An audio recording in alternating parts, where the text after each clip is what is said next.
Did you ever make your way to the 1200 building? I did. Tell the jurors how you did that and why. The Coral Springs police officers asked me where the 1200 building was, and I let them know it was on the north side of the school, and they said, can you take me there or take us there? And I said, yes, let's go. Did you know whether the radios were patched at that point?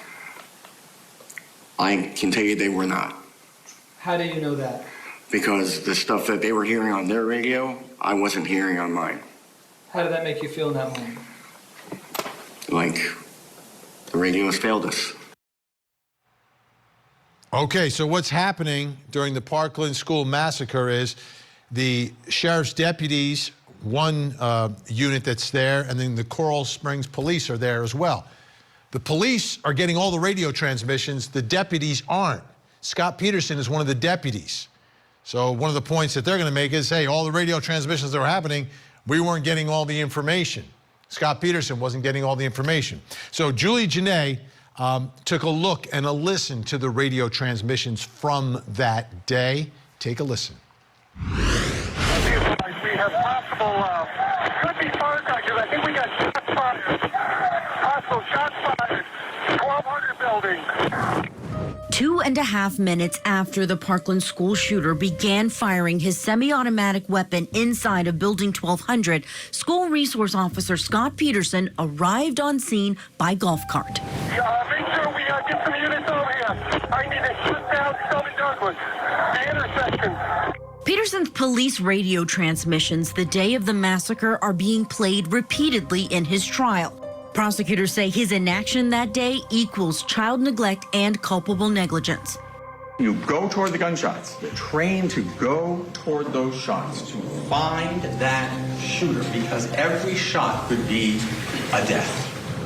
Peterson's team denies that the 30-year police veteran knew exactly where to go. There was a pronounced echo and reverberation that the witnesses will talk about that left them hearing the same shots and wondering, where is that coming from? We're talking about the 1200 building. It's going to be the building off of Holmberg Road. It's 2:24 p.m. The gunman was halfway through his 6-minute-long deadly attack.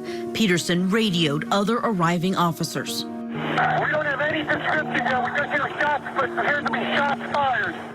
I'm over on the south side, over by the 700 building. We're looking at the 1200 building. It's going to be the 300 building. It's going to be right off of Holmberg Road by the senior lot.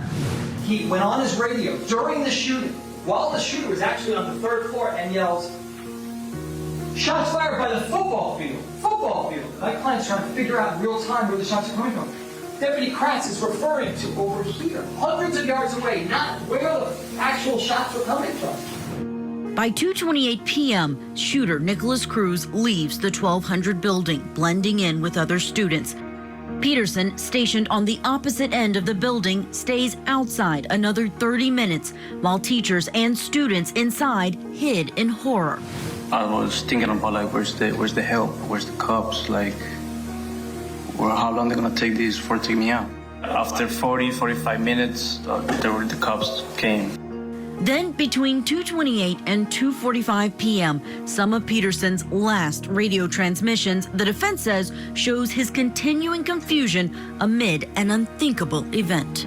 Alex, do not approach the 12 or 1300 building. Stay at least 500 feet away at this point. Gary, does he know where the shooter is? All right. These transmissions, Joe Stead, starting with you. What's going on here? Where should he be going? What are your thoughts?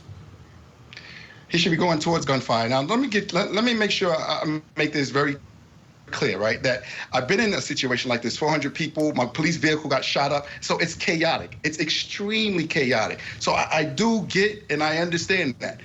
And I've given him the benefit of the doubt because that is a chaotic scene. But at the same time, your training tells you to run towards gunfire. Now, he's still trying to figure out where that gunfire is, get it, understand it, but you have to make an attempt to locate that gunfire. You have to make an attempt to go track that gunfire down. You got to remember, he's the resource officer for that school. It's different from the guys on the street. His primary job is to safeguard those children and police personnel. And what he was nonchalantly doing, walking behind the building, he's telling officers don't go towards the area that possibly has the gunfire. That's not a part of training. As a vice president of a police union, I represent officers all the time. The actions of the officers have to be consistent with the training, with the policy, with the procedures. His actions is definitely not consistent. It is chaotic, but you have to make an attempt to track down them rounds. You know, firemen, they run towards fire. Police. Can you tell? Can you tell where the bullets were coming from? Can I jump in on this one, Vinny? Because sound is not a reliable indicator of location and direction, period. That being said, a couple things. You can tell whether a shot is outside or inside because it's going to be muffled. Plus, are you telling me that there weren't kids screaming from that building, screaming, trying to escape from that shooter, that he didn't see that no one saw it? Absolutely outrageous, unbelievable. He said 1,200 building. In fact, if you look at the timeline, I think he was actually approaching that building 1 minute and 45 seconds or so after the first shot was fired of a 3 minute and 45 second shooting spree. That's the period of time that shots were fired that ended up taking lives. And if you don't know, get your ass in the building and find out. Period.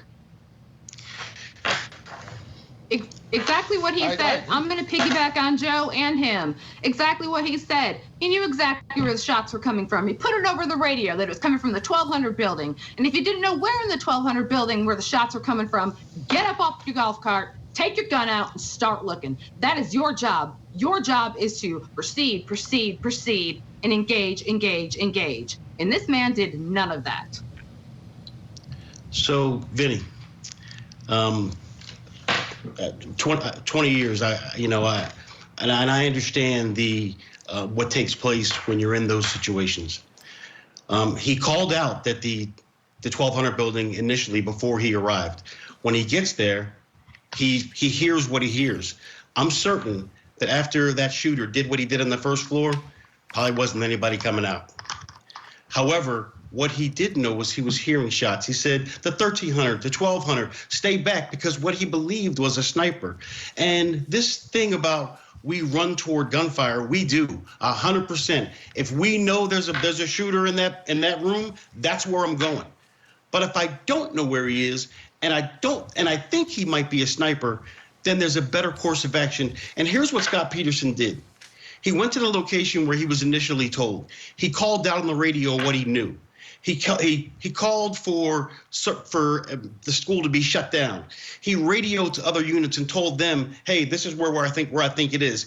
He did what he needed to do to set it up to make sure that because he didn't know where the shots were coming from. If he did, he would have said the shooter is in here, but he didn't know.